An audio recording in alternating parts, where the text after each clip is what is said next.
Totalement désintéressé de la politique et du royaume, le jeune Aerys s'occupait principalement d'assouvir sa curiosité intellectuelle. Passant la grande partie de sa vie dans la bibliothèque royale de Port-Réal, Aerys n'eut aucun rôle durant la première rébellion Feu Noir sous le règne de son père Daeron II. À l'inverse de ses frères Baelor et Maekar, qui étaient tous deux des preux chevaliers, Aerys préférait la compagnie des livres et vieux parchemins. Son autre frère, Rhaegal, était simple d'esprit et n'aspirait à aucune autre fonction politique à cause de sa déficience mentale. Couronné durant le fléau de printemps en 209 après la conquête, Aerys ne s'imaginait pas devenir roi dans de telles circonstances. Le royaume était en crise, car la maladie se propageait un peu partout dans les grandes villes. Pour contrer la maladie, le roi écouta les conseils de Bryden Rivers qui l'invite à contrer le mal par le mal. Il fait venir la guilde des alchimistes pour utiliser du feu grégeois sur les corps entassés dans Fausse Dragon. Grâce à l'intervention de Bryden Rivers, l'épidémie commence petit à petit à régresser jusqu'à finalement totalement disparaître à la fin de l'année 209 après la conquête. Mais le royaume sortait meurtri de cette douloureuse épreuve. À l'est, Aegor Rivers, appelé aussi Aigracier, complotait dans le plus grand secret afin de placer un feu noir sur le trône de fer. À l'ouest, les Greyjoy lançaient leur attaque sur les côtes de Westeros, tandis que dans tout le royaume, le fléau de printemps fit place à l'été qui se transforma en une terrible sécheresse pendant 2 années. Sans réelle solution, le roi Aerys nomme Bryden Rivers, appelé aussi Freux Sanglant, à la charge de main du roi, car ce dernier avait su gérer le fléau de printemps. Maekar, frère du roi, fut très déçu du choix de son frère, car il espérait obtenir cette charge. Suite à une violente dispute avec son frère, Maekar décida de lâcher l'affaire et se retira au palais de l'Estival pendant plusieurs années, laissant donc le champ libre à Bryden Rivers. À l'époque, les seigneurs s'interrogeaient au sujet de Freux Sanglant et de son rôle auprès du roi. En effet, la cour ne comprenait pas qu'un bâtard puisse devenir main du roi à la place d'un membre de la famille royale. Beaucoup pensent que le goût d'Aerys pour l'occultisme et les histoires anciennes y sont pour quelque chose, car Bryden Rivers était doté, dit-on, de pouvoirs assez étranges. Avec sa maîtresse, Shaira, astre des mers, on dit qu'ils usaient de sorcellerie pour faire parler les gens. Il faut dire qu'avec la première rébellion Feu Noir, le roi était un brin paranoïaque, mais certains historiens disent que c'est Bryden Rivers qui entretenait cette paranoïa. Pourtant, le royaume n'était pas tant menacé par les Feux Noirs dans un premier temps. À l'ouest, les Fernets étaient emmenés par Dagon Greyjoy, appelé aussi le dernier pillard. Suivant la tradition ancestrale de l'antique voie, Dagon Greyjoy attaqua les côtes de Westeros, en particulier les terres de l'ouest administrées par la famille Lannister, le Bief appartenant à la famille Tyrell, mais aussi et surtout le nord gouverné par les Stark. D'ailleurs, en parlant des Stark, les seigneurs du nord étaient empêtrés dans une rébellion avec les Pierres-Nés de l'île de Skagos. On ne sait pas trop pourquoi elle a été déclenchée, ni même si elle avait commencé avant ou après la mort de Daeron II, toujours est-il qu'il fallut plusieurs années pour que les Stark parviennent à vaincre cette rébellion. Au final, malgré leur victoire, les Stark perdent des milliers d'hommes, dont leur seigneur Barthogan Stark, appelé aussi Bart Noir Épée. C'est en parallèle de ce soulèvement violent que les Stark ont dû faire face à l'invasion des Fernets menée par les Greyjoy autour de l'année 211 après la conquête. S'entendant avec les Lannister, les Stark repoussèrent les Fernets hors de leurs frontières, tandis que le seigneur Lannister attaquait les navires Greyjoy grâce à sa puissante flotte. Sans réellement connaître le fin mot de cette guerre à l'ouest, on sait que la coalition Stark-Lannister sortit vainqueur face aux Greyjoy, mais les seigneurs du nord et de l'ouest n'étaient pas très satisfaits de l'inaction de la couronne. En effet, le roi Aerys Ier était préoccupé par les livres et n'écoutait que les conseils de sa main du roi Bryden Rivers. Ce dernier lui conseilla de ne pas tenir compte de ces petites révoltes, car surveiller la famille Feu Noir était bien plus important que le reste.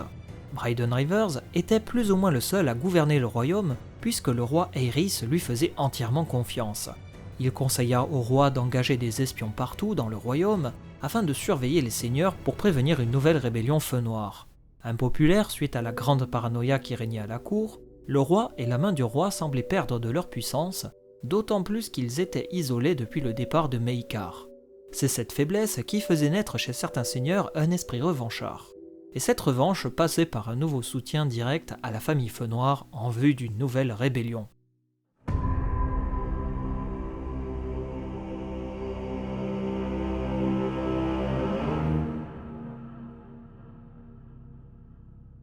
À l'est, sur le continent d'Essos, Aegor Rivers commençait à rassembler son clan autour de lui. Avec les fils de Daemon Ier Feu Noir, il rassembla ses forces et constitua une puissante armée. En 211 après la conquête, Daemon Feu Noir, fils du défunt roi rebelle Daemon Ier Feu Noir, fait un curieux rêve prophétique. Voyant un dragon naître entre les murs blancs du château de Lord Burpuy, il met au point un plan pour revenir à Westeros. Grâce à la sympathie des seigneurs ayant participé à la rébellion de son père, Daemon Feu Noir, appelé désormais Daemon II Feu Noir, organise un tournoi pour célébrer le mariage entre Lord Burpuy et la famille du seigneur Frey. Ce tournoi est en réalité un prétexte pour rassembler les anciens rebelles ayant soutenu la cause Feu Noir. D'ailleurs, le vainqueur du tournoi aura l'immense privilège de gagner un œuf de dragon. Daemon II Feu Noir y voit là une occasion rêvée de fédérer les seigneurs autour de sa révolte. Avec un dragon dans ses rangs, il aurait la légitimité nécessaire pour renverser Aerys et Bryden Rivers. Mais, curieusement, il ne fut pas soutenu par Aegor Rivers, et ce dernier refusa de l'accompagner sur place. Pire encore, Aegor Rivers refusa de lui donner l'épée Feu Noir qui avait appartenu à Aegon le Conquérant et qui servait d'objet fédérateur pour la cause Feu Noir.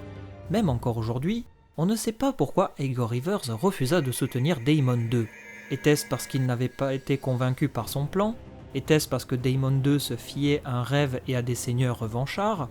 Ou était-ce plutôt parce que Daemon II avait des relations homosexuelles? Aegor était un homme à la poigne de fer, et on se doute bien que toutes ces circonstances aient pu jouer en faveur de son refus de participer à la rébellion. Toujours est-il que Daemon II traversa le détroit et parvient, sous une fausse identité, à participer au tournoi pour gagner l'œuf de dragon. Sir Duncan le Grand, qui avait participé au tournoi ayant coûté la vie au prince Baelor en 209 après la conquête, est de nouveau participant à ce tournoi. Cette fois-ci, la conspiration éclate, l'identité de Daemon II est révélée, et les seigneurs commencent petit à petit à quitter le tournoi, craignant de voir leur nom assimilé à une trahison envers la couronne. Humilié lors d'un duel judiciaire avec Glendon Flowers, Daemon II tombe dans la boue, ce qui déclenche l'hilarité du public.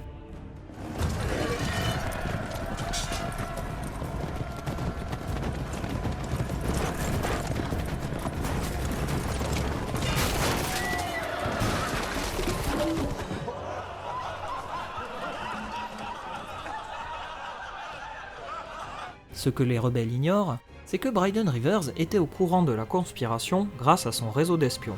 Il arriva avec une puissante armée devant le château peu de temps après le duel judiciaire.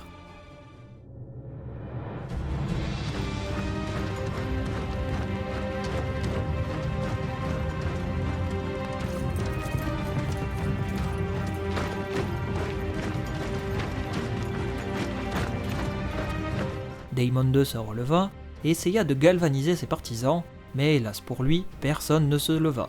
Seul face à l'armée Targaryen, Daemon II chargea l'armée de Bryden Rivers et lui proposa un duel à mort. Bryden Rivers ne dit rien et, d'un bref signe de la main, il ordonna à ce que les soldats s'emparent de Daemon II Feu Noir.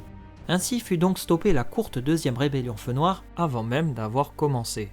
Par la suite, Bryden Rivers agit avec justice. D'abord, il fait emprisonner Daemon II au Donjon Rouge, car en le gardant vivant, il empêcherait un autre Feu Noir de revendiquer la couronne. Il fait ensuite décapiter les principaux seigneurs ayant encouragé Daemon II, il confisque 9/10 de la fortune des Burpuy ainsi que leur château, puis il pardonne curieusement à Lord Frey. Voyant la déroute du camp des Feux Noirs depuis Essos, Aegor Rivers décida de créer un ordre guerrier nommé la Compagnie Dorée en 212 après la conquête. Avec cette organisation militaire, il loue ses services aux cités d'Essos afin de récolter un maximum d'argent pour un autre soulèvement Feu Noir. Pendant ce temps, à la cour, le conseil du roi commençait à demander à Aerys d'avoir un héritier pour éviter de voir les Feux Noirs revendiquer de nouveau la couronne. Il faut dire qu'Aerys s'était marié depuis longtemps, mais il ne semblait pas pressé d'avoir un enfant. Certains se demandent même s'il avait consommé le mariage avec la reine. Par ailleurs, on dit que la reine allait prier chaque jour au septuaire de Baelor pour que les dieux lui donnent un fils. Malgré cet échec, Aerys se pliait aux règles de la succession, et c'est donc son frère Rhaegal qui fut nommé héritier du trône de fer. Hélas, Rhaegal était un homme gentil mais très simple d'esprit, pour ne pas dire déficient mental. Des serviteurs l'auraient vu danser nu dans la salle du trône à plusieurs reprises. Lors d'un banquet donné en l'honneur du roi en 215 après la conquête, Rhaegal s'étouffe en mangeant une tarte et meurt sur le coup. C'est donc le fils de Rhaegal, Aelor, qui devient alors héritier au trône de fer. Mais la malédiction semblait avoir touché la famille royale, et 2 ans après, en 217 après la conquête, Aelor est tué lors d'un tragique accident de la main de sa sœur jumelle, Aelora, qui était également son épouse. Cette dernière, devenue folle suite à l'accident, se suicida après avoir été agressée par un trio de bandits nommés le Rat, le Faucon et le Vera lors d'un bal masqué la même année. Avec la disparition de la famille de Rhaegal, il ne restait donc plus que le frère du roi Maekar comme héritier du trône de fer. Emprisonné dans le donjon rouge depuis l'année 211, Daemon II Feu Noir est vraisemblablement mort autour de l'année 219 après la conquête. Sa disparition servit de prétexte à Aegor Rivers et Aegon Feu Noir, 4e fils du défunt Daemon Ier Feu Noir, pour organiser une nouvelle rébellion.